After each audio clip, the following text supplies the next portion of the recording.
sidang berjalan lancar ya, walaupun suami saya tidak hadir hari ini sidangnya, tapi ada kuasa hukumnya juga hadir.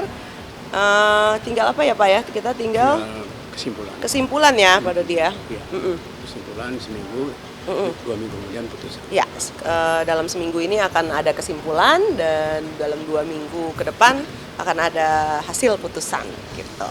Ya, kalau kita kembalikan kan karena Ibu Catherine ini kan menyampaikan bahwa ada hal-hal yang tidak terpenuhi dalam perjanjian.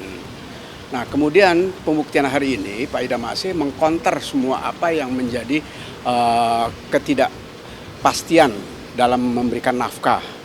Nah, nanti beberapa bukti otentik juga yang disampaikan, itu kan nanti hakim akan menilai. Sedangkan menurut pendapat kami ada beberapa bulan yang tidak terpenuhi, tapi menurut dari Pak Idam Asih sendiri sudah terpenuhi. Nah, nanti kan diuji kebenarannya oleh majelis hakim. Nah, majelis hakimlah akan menguji apakah sudah terpenuhi atau belum. Nah, kalau kita melihat dari bukti otentik yang disampaikan dengan bukti yang kami sampaikan atas apa yang disampaikan oleh Ibu Catherine, memang ada beberapa yang tidak terpenuhi nafkah lahiriah sesuai dengan perjanjian pranikah yang dibuat di notarial. Itu aja. Enggak sih ya, ada sih tadi yang mungkin apa ya, salah paham aja tadi mungkin komunikasinya, tapi sudah clear. Iya, karena kan tadi juga ada dari saksi dari suami saya gitu. Mungkin kan ya tidak mengetahui 100%, tetap kan yang tahu gimana-gimananya kan saya dan suami gitu. Dia ibu sebagai general manager, jadi untuk di karyawan di kafe. Nah itu dia tuh, makanya tadi saya sayang sekali suami saya tidak hadir ya. Maksudnya saya mau menyampaikan, saya minta tolong untuk tanggung jawabnya, karena kan ini ada hadiah yang diberikan ke ibu saya. Jadi istilahnya kasih ke mertua ya, ke ibu mertua. Dan kemarin ini ada pihak-pihak yang datang ke rumah saya untuk menagih itu gitu. Jadi saya juga bingung, maksudnya ini gimana ya, kon hadiah sudah diberikan kok mau diminta kembali gitu. Jadi saya mohon untuk bisa diselesaikan lah secara kekeluargaan bagaimana ini jadinya. Maksudnya kan ini hadiahnya sebuah mobil ya, kok mobilnya mau ditarik lagi gitu. Jadinya kalau bisa sih diselesaikan lah biar sama-sama yang enak, jadi nggak ada pihak-pihak yang selalu berdatangan ke rumah saya juga untuk menanyakan gitu, karena kan yang berurusan itu kan bukan saya, tapi kan Bapak Idam gitu.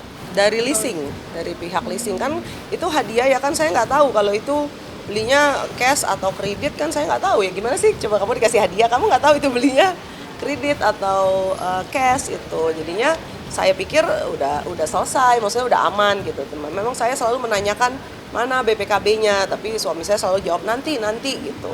Ada kok ntar gitu. Berarti kan kalau ada ntar kan saya berasumsi ada di dia, mungkin nggak dibawa, mungkin ada di kantor atau di rumah gitu. Nanti ntar, oh ternyata kok yang berdatangan dari pihak leasing, makanya saya juga kaget. Saya ngubungin suami saya belum bisa sampai sekarang, belum ada jawaban. Jadi saya juga kaget, oh iya ternyata ini mobilnya masih kredit, masih leasing, dan masih ada cicilan. Justru suami saya katanya top up lagi, ngambil cicilan lagi berapa sekian juta gitu, berapa ratus juta. Jadi saya juga kaget, loh saya istrinya tapi saya nggak tahu gitu loh. Karena setahu saya memang ini hadiah gitu. Dan hadiah, kita juga ada surat perjanjian pranikah itu, hadiah yang sudah diberikan ya sudah diberikan, tidak bisa ditarik kembali gitu. Mobilnya dikasihnya pas sebelum menikah. Jadi kayak apa sih istilahnya itu? Mahar ya, mahar ke ibu saya gitu. Iya, sangat kecewa. Maksudnya ini gimana? Apalagi bukan ke saya, ke ibu saya, kan orang tua juga ya, pasti gimana ya rasanya ya, perasaannya gitu. Kok udah dikasih kok diminta lagi ya. Saya juga minta maaf ke ibu saya. Aduh Mi, mudah-mudahan masalah ini bisa cepat terselesaikan, karena kan sebagai orang tua pasti sedih, pasti kecewa gitu. Karena kata pihak leasingnya karena ini belum dibayar-bayar, ada tunggakan, makanya mereka datang ke rumah gitu. Tapi kan maksudnya saya juga ya saya tidak tahu-menahu, dan ini hadiah gitu. Saya tidak akan semena-mena memberikan mobil itu dong gitu. Dan itu kan bukan kewajiban saya, bukan hak saya untuk memberikan, karena itu bukan mobil saya, mobil ibu saya. Di rumah ibu saya. Karena kan memang mobil ibu saya. Jadi sesuai STNK, BPKB semua atas nama ibu saya, bukan nama saya. Ya pastinya ibu saya sedih, sempat nangis juga kemarin. Kok begini, dia bilang gitu. Ya aku bilang ya sabar deh Mi, berdoa kita, kalau memang ya memang rezeki ya, maksudnya kalau bisa namanya ini pemberian ya gitu. Tapi ya gimana kalau orang yang memberinya tidak ikhlas ya kita kan tidak, ya bingung juga ya gitu ya. Mudah-mudahan masalah ini bisa cepat selesai lah, mudah-mudahan ya. Untuk suami saya Bapak Ida Mase, saya minta tolong diselesaikan biar enak ya, maksudnya kasihan lah Mami. Ya, kalau agenda berikutnya ini sebagaimana yang sudah disampaikan oleh Majelis Hakim bahwa hari ini adalah hari terakhir untuk persidangan yang dihadiri oleh saksi dari Ida Mase. Nah, kemudian majelis sudah menetapkan 1 minggu ini ada kewajiban para pihak untuk membuat kesimpulan. Nah, kemudian kesimpulan 1 minggu tanggal 8 Mei, terus kemudian nanti ditunda lagi 2 minggu kemudian, maka majelis hakim akan memutus perkara ini dan putusan ini tidak dibacakan tapi lewat e-court, artinya by online ya.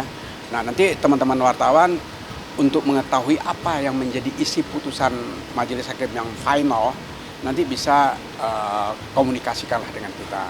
Nah, nanti kita akan melihat sejauh mana hakim akan mengambil satu keputusan yang betul-betul adil untuk kedua belah pihak. Itu aja. Hari ini alasannya sendiri yang hadir apa? Tadi belum. Nah, alasannya sendiri tidak hadir disampaikan juga oleh lawyernya Ida Mase bahwa beliau ada acara kunjungan ke luar, jadi tidak bisa hadir karena sebagai anggota dewan mungkin ada acara ke ke agenda persidangannya itu di luar dan dia menemui mungkin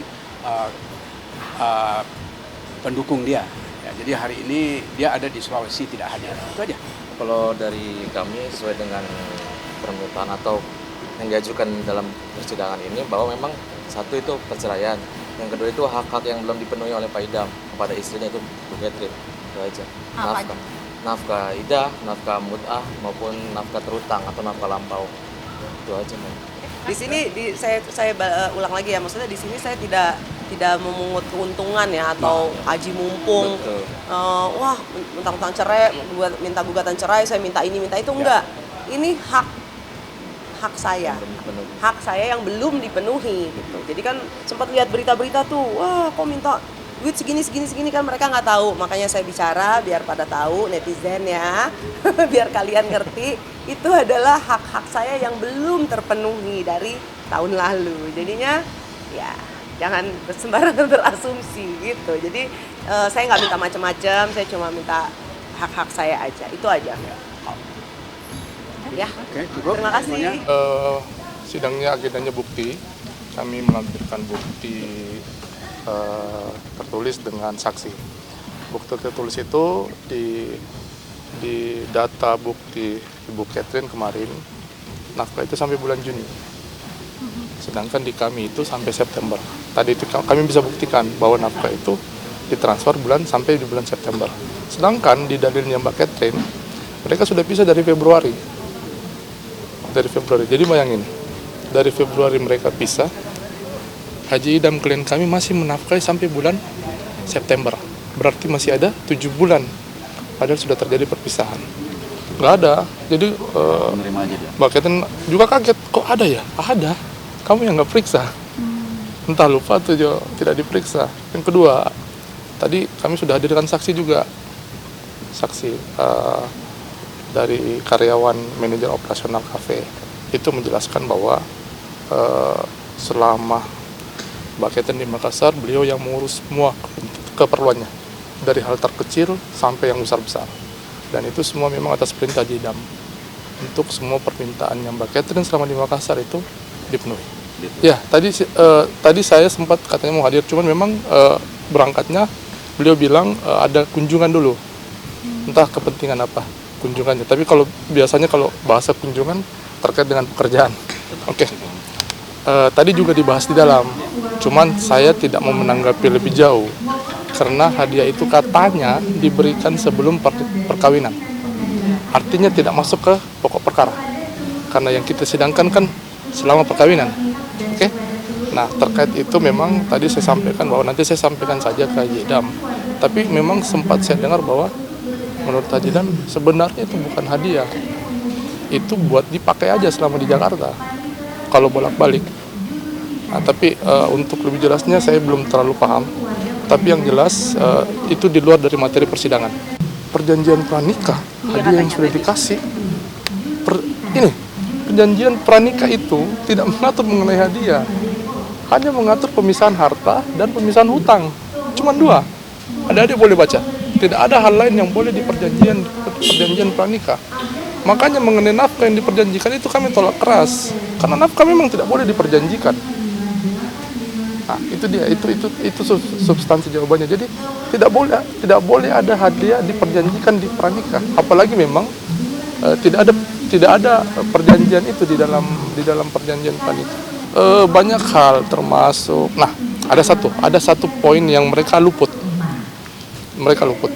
Saya lupa pasal 4 kalau saya tidak salah di perjanjian pranikah itu mengatakan bahwa dalam pemenuhan kewajiban ini, kewajiban dari pihak pertama Haji Idam ke Mbak Catherine pihak kedua, dalam pemenuhan kewajiban ini Mbak Catherine wajib memberikan nafkah batin, lahir dan batin kepada Haji Idam.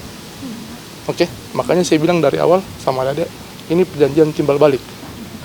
Nah, bagaimana mungkin dia mau menuntut sesuatu sedangkan dia tidak melaksanakan kewajibannya? Kenapa? Karena dari bulan 2 sesuai dalilnya mereka sudah tidak satu rumah. Terus bagaimana mungkin kau menuntut menuntut hak yang sementara kewajibanmu kau tidak penuhi? Dan itu ada dalam perjanjian pranikah itu. Itu kira-kira. Agenda selanjutnya apa, Pak? Kami sudah masuk kesimpulan itu 3 minggu lagi. Habis itu kita sudah masuk putusan.